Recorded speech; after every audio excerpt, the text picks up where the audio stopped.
Phelps is Associate Professor of American Studies at the University of Nottingham. He joins us from there. Thank you very much for being with us. Now, it's well known that many of these far-right groups have been around in the United States for many years, but they've always been sort of under the shadows, so to speak. How do you explain what we're seeing now?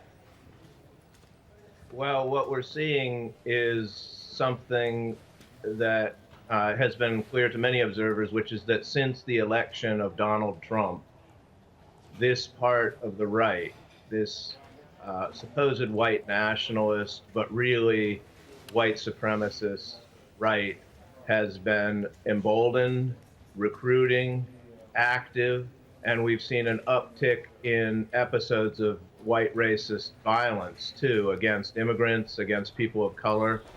And so this is just becoming an international news sensation as a result of the events in Charlottesville, but is something that has been evident to many observers this year. And when you hear terms like alt-right, is that just a kind of rebranding of what are basically white supremacist groups?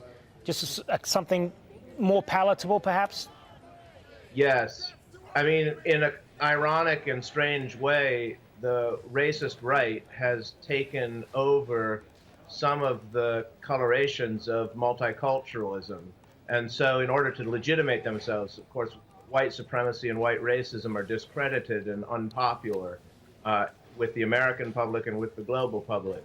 But if you can say, I'm not a racist, I'm just for white pride, I'm for white identity, I'm for white nationalism, and you use terms that can be, more palatable, and yet your agenda is the same. Your agenda is an assertion of white power, and you're in a society in which white people are privileged, and a society which has a history of white supremacy. And so it's clear that this supposed white identitarian politics is really just a cover for white supremacy, absolutely. You mentioned Donald Trump there and how many of these groups have been emboldened by his election as president. And there's been a lot of criticism of his reaction to it, the many sides comment. And as we've also been saying, many Republicans who support Trump on a number of issues have been condemning this explicitly, but he hasn't. The longer that goes on, how long do you think he will be able to stick to that position?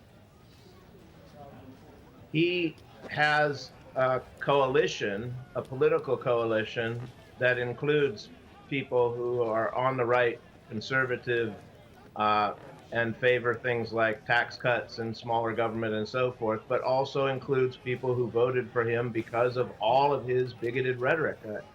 He talked about Mexicans as rapists. He talked about building a wall. He's talked about Islam in very broad sweep terms.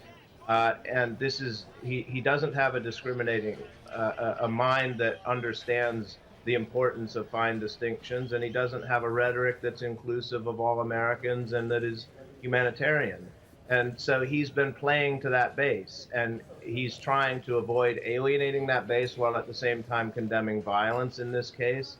But the idea that many sides were responsible when clearly it was a cluster of white racist organizations trying to defend a statue of a Confederate general who fought for the cause of the South, which was the cause of slavery, and his inability to understand this moment as crucial and to articulate what president of all Americans should be articulating in such a moment is indicative of a serious problem at the core of his political project. And I think it's one of the reasons why he's so deeply unpopular, the most unpopular president in the history of modern polling.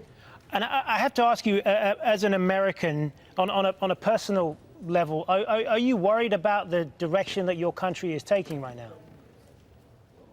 I'm both worried and certain that in the long run, as Martin Luther King said, the arc of justice bends toward equality. every time we've seen an episode of this kind of racist violence, it's only emboldened the cause of social justice. So, for example, you'll remember that the Confederate flag uh, a few years ago was the occasion of a racist episode. And since then, more and more of these historic racist symbols, like the statue of Robert E. Lee, are being removed from public places. It just happened, for example, in New Orleans, Louisiana, that they decided to remove their Confederate symbols. Uh, and so racist violence often backfires. Of course, it's abhorrent.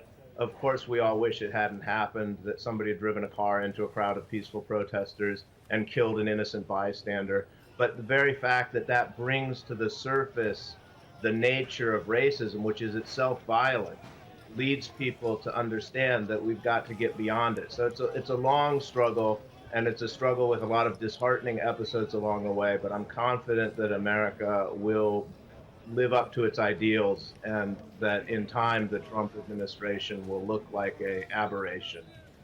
Good to speak with you. Christopher Phelps joining us there from Nottingham. Thank you. Thank you.